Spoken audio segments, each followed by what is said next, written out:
Tahukah Anda, otak merupakan bagian tubuh yang paling penting bagi manusia? Sekarang angkat tangan Anda dan letakkan pada dahi. Tepat di situ, ada bagian otak yang paling istimewa. Bagian itu disebut prefrontal cortex, atau disingkat PFC.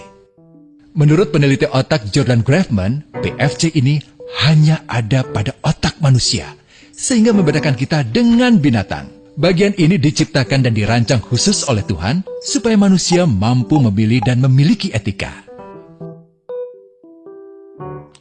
PFC berfungsi seperti pemimpin. Ia bertanggung jawab untuk berkonsentrasi, memahami benar dan salah, mengendalikan diri, menunda kepuasan, berpikir kritis, dan merencanakan masa depan. PFC adalah pusat pertimbangan dan pengambilan keputusan. PFC inilah yang membentuk kepribadian dan perilaku sosial. Sayangnya, PFC adalah bagian otak yang paling mudah mengalami kerusakan. Jika PFC rusak, maka kepribadian orang bisa berubah. Rusaknya PFC bisa disebabkan oleh benturan fisik, bisa juga oleh zat kimia, seperti narkotika, psikotropika, dan zat adiktif atau nafsa. Dan ternyata penyebab paling merusak juga pornografi, yang disebut narkolema, narkotika lewat mata. Bagaimana pornografi mempengaruhi otak dan pikiran kita? Adi, remaja 12 tahun, melihat gambar di TV yang menjurus ke porno. Awalnya, ia merasa kaget dan jijik. Ini karena sistem limbik di otak Adi menjadi aktif. Sistem limbik mengatur emosi juga keinginan makan, minum, dan berhubungan seksual. Sistem limbik ini kemudian mengaktifkan zat kimia otak bernama dopamin. Dopamin memberi rasa senang, penasaran, sekaligus kecanduan.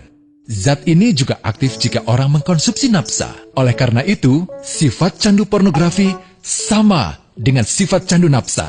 Otak akan mengingat apa yang membuat Adi senang dan bagaimana ia memperolehnya. Jika Adi mendapatkan pembinaan akhlak, etika yang baik, dan patuh pada norma sosial, dorongan melihat pornografi, meskipun menyenangkan, akan ia abaikan.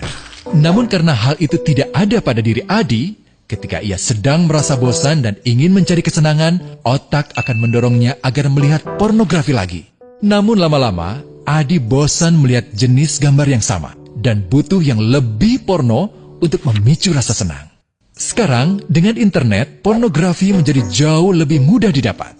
Pertama, Adi membuka internet dan tidak sengaja melihat gambar yang menjurus ke porno.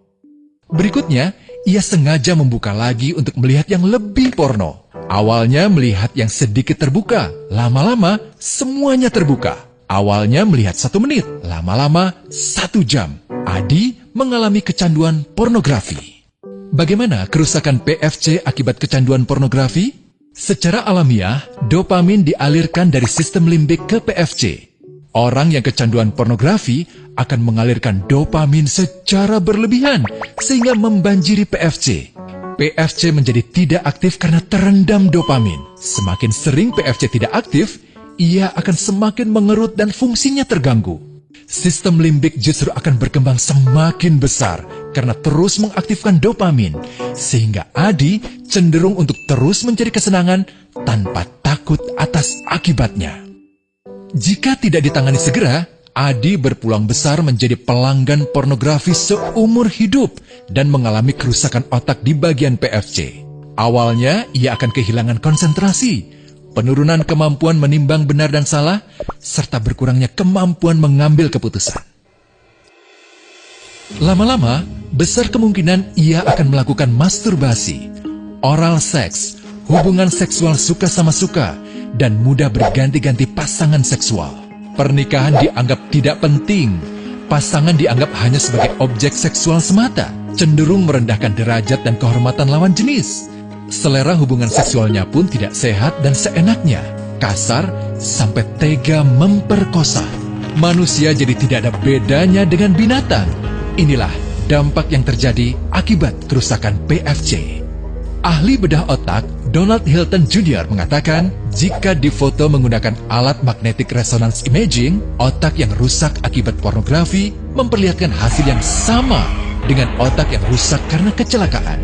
Ia juga mengatakan, Berbeda dengan dampak nafsa yang merusak otak di 3 bagian, pecandu pornografi yang sudah melakukan hubungan seks dengan anak-anak mengalami kerusakan otak di 5 bagian.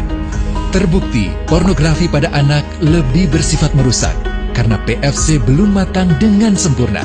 Tapi untungnya, otak anak yang belum sempurna ini masih mudah dibentuk. Pengaruh pornografi bisa lebih mudah dihilangkan asal ada usaha untuk memulihkan dengan sabar, terutama oleh ayah ibu, keluarga, dan orang terdekat. Pelajari bagaimana mencegah dan menangani anak yang terkena pornografi. Mari lindungi generasi kita dari bencana pornografi dan kejahatan seksual.